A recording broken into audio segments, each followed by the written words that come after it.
Welcome students. I hope you're doing well. Let us begin our lesson for today, which is report writing. An academic report is one of the creative writing tasks in your English exam, and we often get confused because we are not able to differentiate between a report and the other kinds of writings. So let us have a dive into it. Okay, to begin with, we must know what a report is. You must have seen reporters on different news channels. What are they doing? Reporting an event or an incident or a certain situation, right? So I hope you are getting my point that either it is a newspaper report or it is a report written in the format of a letter. The manner is the same. The tone is the same. In this video, we shall particularly focus on the structure of the report written in a letter format. So a report is a written account or a description of something that one has observed, heard, done, or investigated. You describe or you report what you have experienced. Now, it could be a project, it could be a survey that you were asked to conduct. It could be an accident of which you were an eyewitness.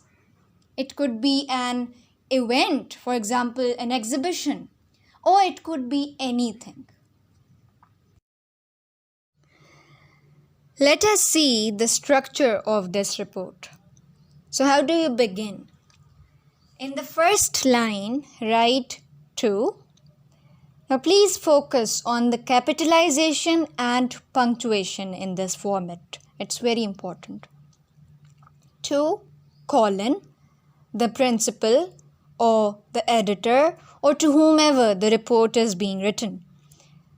The principal, comma, then comes the name of the institution. And since you are writing in an exam, it will be the supposed name, such as ABC school or XYZ school. Comma, the supposed name of the city. For example, PQR city. Move to the next line. From, colon, ABC, which is your supposed name, comma, name of institution, comma, the name of city or the supposed name of the city. In the next line comes the subject. And you'll write like this, subject, colon. The subject summarizes the topic or the purpose of your report in a way that it presents the whole matter in very few words. In the fourth line, you will write the date in the same way as you can see on the screen. And after that, remember to leave one line. And after leaving that line, you will write respected sir or madam, whichever is suitable. So this is the formal beginning of your report, and after that you start writing. And once you end, there are no salutations at the end of your report, like you have used yours sincerely or yours obediently in letters. No, there are no salutations at the end of a report. We have seen the outline or the format of the report. Now let us learn about the format or the structure of the content of your report. So first comes the introduction or the introductory paragraph. You will introduce the situation or the problem in the first paragraph, which is called the introduction. You will briefly state what you want to say and the purpose of writing your report.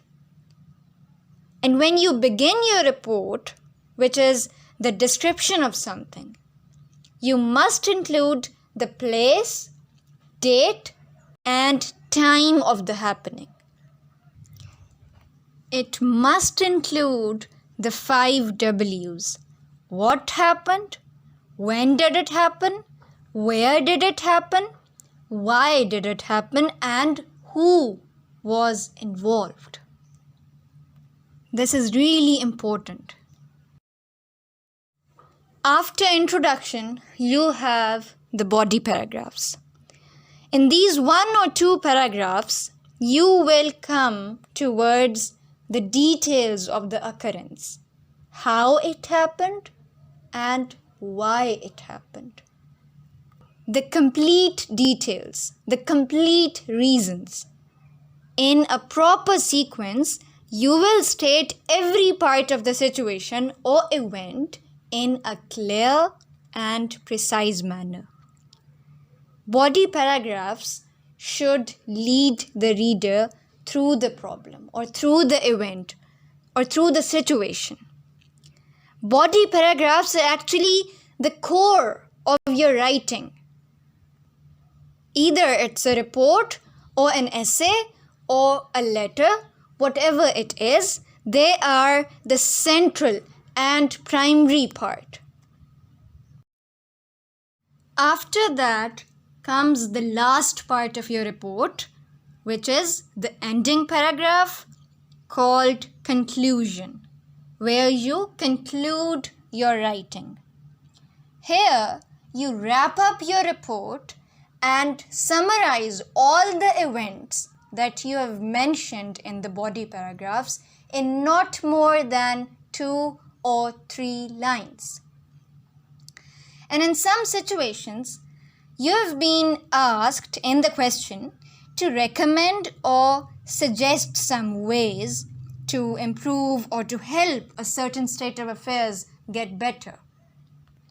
So in these cases, you will give your suggestions or recommendations in this part of your report, in the conclusion or in the ending paragraph. But always remember that you are not going to include your own opinion, your own perspective. Never. Your tone should be extremely formal and to the point. And where this ends, where your conclusion ends, your report also ends. You need not to end it with any goodbyes or any salutations. Now we will talk about some important points that you need to remember while writing a report. So first of all, report is a presentation of facts. Remember, I used the word description in the beginning. So keep in mind that when you describe, you only talk about the facts, the details of the situation. But you do not present your perspective or your analysis of the situation because it's not the reporter's job. You will only present it as it had been. A report concentrates on facts and figures, the actual and real details, the relevant information. No arguments, no opinion, no feelings. In addition to that, always use the third person while writing a report, which means using the names of those involved or who are the part of that situation and pronouns for them, such as he, she, or they. do not use the first person, which means I or we, because it's never about you in a report. It's always about them. It's always about the situation, the event. Moreover, because it is a formal piece of writing, we will never use contractions. Contractions means short forms like didn't for did not, etc. So either it is a report or any other formal piece of writing like a formal letter, you do not use short forms. Always write full form of the word. And your tone should extremely be formal and respectful. It should not be friendly. It should not be chatty.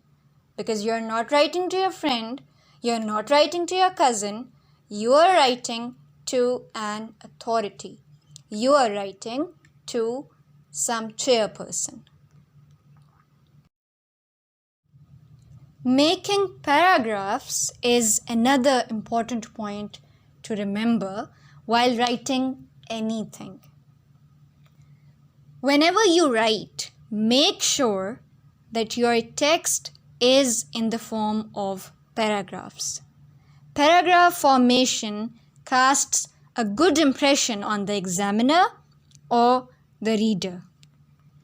Instead of this, that you write continuously from the top to the bottom of your paper. Paragraphs provide structure and flow to your text. And if you are thinking how to make paragraphs, it's very simple. When you move from one idea, one thought to another, start a new paragraph. Also note that report has to be short because it consists of facts only. It's a formal piece of writing. It is an account, a description, so it has to be brief. Furthermore, always write in the past tense because what you are reporting has already happened. Whatever event or situation or the accident it had happened. So it would be in the past tense. However, sometimes, for example, if you are asked to conduct a survey and you are going to share its findings. So in cases like these, you may use the present tense if it's suitable. Otherwise, the report is usually in the past tense. So this is the end of the outline of this report. However, I do want to say something. If you really want to be a good writer and you are striving to gain marks in creative writing, the only way is to read a lot. Because writing something is not the job of your pen and hands. It's actually the job of your mind, which is unlocked only by reading and reading a lot. Thank you so much, students. If you have any questions, feel free to ask.